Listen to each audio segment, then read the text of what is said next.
So I've been playing a lot of Remnant 2 since its most recent update, and I was getting increasingly annoyed with melee builds, to the point that I almost gave up and accepted that a melee build in Apocalypse can't be a tank build. But 2 days and a whole lot of tweaking later, this is the result.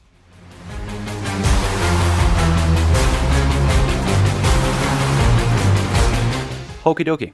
Getting onto the build though, I'm going to be going over everything that I use in the build before I discuss why I'm using it. So if you're confused on any particular choices, just wait a moment and I will explain. For our armor, we're using the Fey Royal Head, the Lido Mark II chest and pants, and then the Labyrinth gloves. For our relic, we're using the Tranquil Heart with armor effectiveness, healing effectiveness, and health. Difference engine is our amulet, although there are several options to replace this that I'll discuss later. Our rings are Drakestone Pearl, Rerouting Cable, Hardcore Metal Band, and Dying Ember. Your guns do not matter in the slightest, though I would recommend bringing the Song of Aether mod on one of your guns. It just has some ass-saving utility that we'll talk about later. Your melee weapon, however, is extremely important, and I will clarify that this build will only work with either World's Edge or the Hero's Sword. There's some specific reasoning for this and why other melee weapons, like Stonebreaker, kinda just fucking suck for this, but we'll get to that later. For our archetypes, we're using Challenger as our primary and Medic as our secondary, and then for traits, we have Strongback and Triage given by default. We're specing into Regrowth and Fortify. We're finishing off Vigor. Then we're throwing points to max out Siphoner, Recovery, and Bloodstream. Then we throw 2 points in Barkskin. This is all we need. We'll talk about that as well. And then the remaining points we throw into Fitness. Fitness is a completely optional trait choice. You don't have to use that. I just personally find it to be useful, and I'll explain why later, but throw it into whatever you'd like. But let's get on to why we are using what we're using, starting with how we are reaching the damage reduction cap. If you use the armor set I specified along with the Relic Fragment for armor effectiveness and Fortify, that allows you to reach 62.5% armor DR, and then we are taking the Hardcore Metal Band, which allows us to reach 5 stacks of Bulwark. 5 stacks equates to 25% flat DR. Then we are also using the Steadfast Mutator on our melee, which allows us to reach 20% additional flat DR whenever we're in the middle of a charged attack. That may sound sketchy, but with the build we're using, it's possible to spam charge attacks 100% of the time, meaning you'll never lose this DR. To top us off though, just to reach that 80% cap, we're going to put 2 points into Barkskin. And then just like last time, to preempt the inevitable person who comments asking why I'm not maxing out my Barkskin trait, I understand that there's a shitload of videos out right now, posted by people who are completely unable to do math, but that doesn't mean you have to be incapable as well. After recent patches, 80% is actually our DR cap.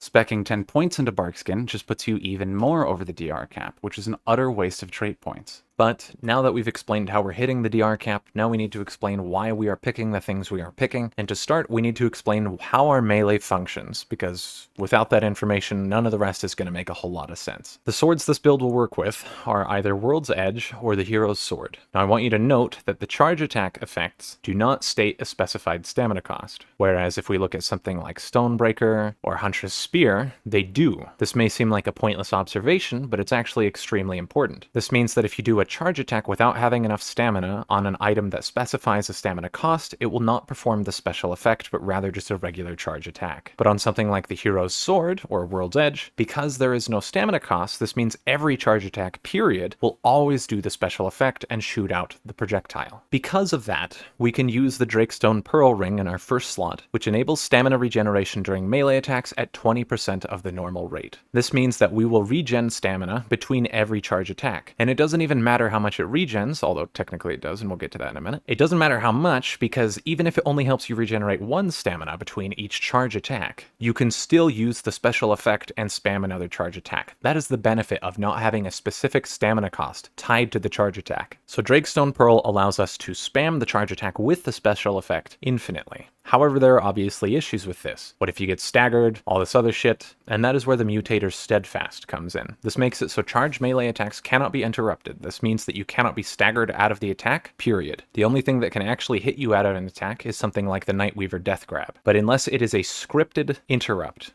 it will never actually stop you. In addition, you gain 20% flat DR while in a charge attack. Because we are spamming charge attacks and will never run out of stamina to do so, we are able to maintain 100% uptime on being staggerless, as well as having an additional 20% flat DR. And then lastly, as if this fucking Mutator didn't do enough, it makes it so all damage taken during a charged melee attack is converted to gray health. This is ridiculously useful because it allows us to spec into Bloodstream, which gives us an extra free 3 health regen per second, on top of everything we're already using, which we'll get to in a second. So basically, everything so far allows us to spam our charge attacks be staggerless, have extra DR, and all damage taken from any source period during your chains of attacks gets turned into gray health, which allows you to regenerate it even faster than you already are. To address our total healing real quick, we are using the medic subclass, so that gives us increased relic efficacy, which does increase the passive health regen of Tranquil Heart. We're using healing effectiveness on the frag, and then we're also speccing into regrowth for more passive health regen. Basically, you have an absurd amount of health regeneration per second because of the fact that we can combine both the regular health regen and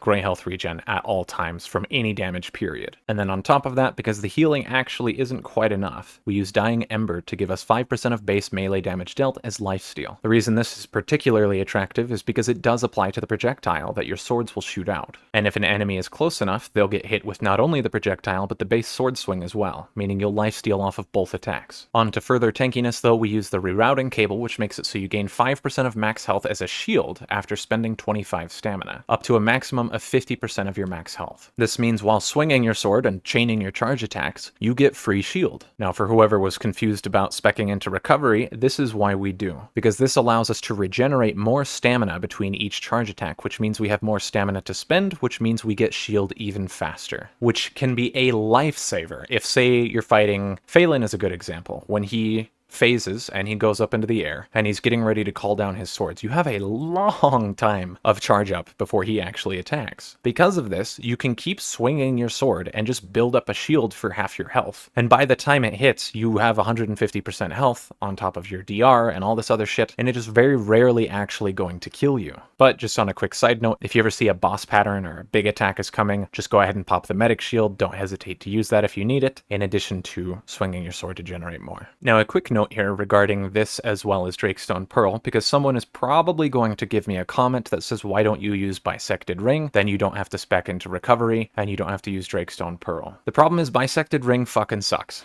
Bisected Ring doesn't actually give you infinite stamina. Bisected Ring instead reduces your stamina cost for all actions to 0, meaning it doesn't actually spend stamina, it just negates the cost for it, meaning Rerouting Cable cannot be used with Bisected Ring. And then in addition, Bisected Ring increases your damage taken by 25%, so it literally adds negative 25% to your flat DR calculation. Bisected Ring would be mandatory if we were going to use something like Stonebreaker instead of World's Edge, and while that is technically possible, Stonebreaker is a double-edged sword. Yeah, I need to go to bed. Stonebreaker is a double-edged sword, in that while it does technically have more damage than World's Edge, the special effect requires that stamina, so it would mandate Bisected Ring to be used in the build, and you'd have to use other accessories to build around the negative DR that you receive from it. But also, Stonebreaker's special effect can't hit airborne units, and it also has significantly less range. So if you're going to be using Stonebreaker, you may as well be using the Flail. And by the way, the Flail does not hold up in Apocalypse. So to the guy wondering why I'm not using Bisected, it's because it fucking sucks. Drakestone Pearl achieves the same end result while allowing us to spend stamina for rerouting cable and more survivability. Our neck is actually not what I have here, but I don't have what I would actually want to use. I'm currently using Difference Engine because that gives me lifesteal and extra damage while I have a shield active, which is most of the time. But if you have Decayed Margin, which is an amulet that Cass sells, and it's RNG if she ever sells it, that would be the ideal necklace to use here. It gives you extra melee lifesteal, and then it gives you even more lifesteal on top of that for every 25% health that you're missing, meaning that in a pinch, your lifesteal goes out the ass, you heal back to full, you're good. If you don't have Difference Engine or Decayed Margin, then I would recommend Nimue's Ribbon, as at the very least that would increase the relic efficacy, boosting the passive health regeneration, which it does actually affect. And then lastly, moving on to skills and mods. Juggernaut I only use if I am in a fight where the boss has moved away and hardcore bulwark stacks are starting to fall off. I use this to bridge the gap until I can start getting hit again. The medic shield I only use if I maybe don't have my shield up in time and I see a big hit coming. I'll just use that to try and help me tank the hit. You can survive most everything when you use this, even a Venom Spear Throw. And for our mod on our gun, we are just using Song of Aethir. It doesn't matter what gun you put this on, it doesn't matter what mutator you use as well. I just use Failsafe because it gives us a chance to get the mod back for free. But Song of Aethir is something you can shoot at the ground and it makes enemies deal less damage, but it's calculated separately from DR. So this means the damage they're about to deal gets reduced by 15%, and then that reduced amount gets modified by your DR. If you're capped out at 80% with your damage reduction, then this means that if an enemy is afflicted by this, it results in about a 3% increase in total effective DR over 80%. And then before we wrap up here, just a quick note, this seems to break some bosses. And what I mean by that is it seems like some bosses either weren't designed to deal with a melee attacker up front at all times, or there's something else in play here.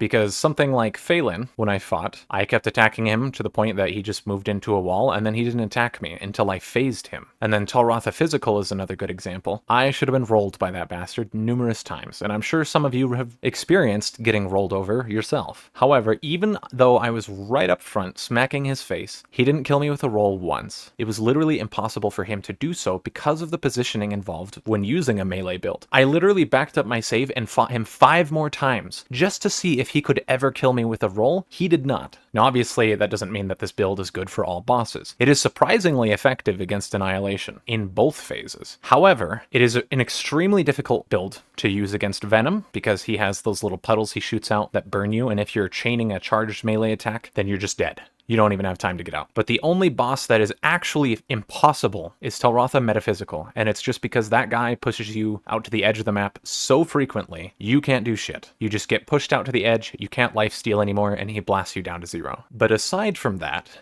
due to the range involved with World's Edge or Hero's Sword, there is no other boss I have found yet that I couldn't actually kill. Is it a perfect build? Of course not. Are you still going to have to dodge some things, like Ravager's Spin? You can't face tank that on melee. But this is the closest you are ever going to get to a full face tank melee build, which is also why we spec'd into Fitness, so that way if we do have to dodge away from Ravager's Spin, we have that extra distance just to make it a little bit easier.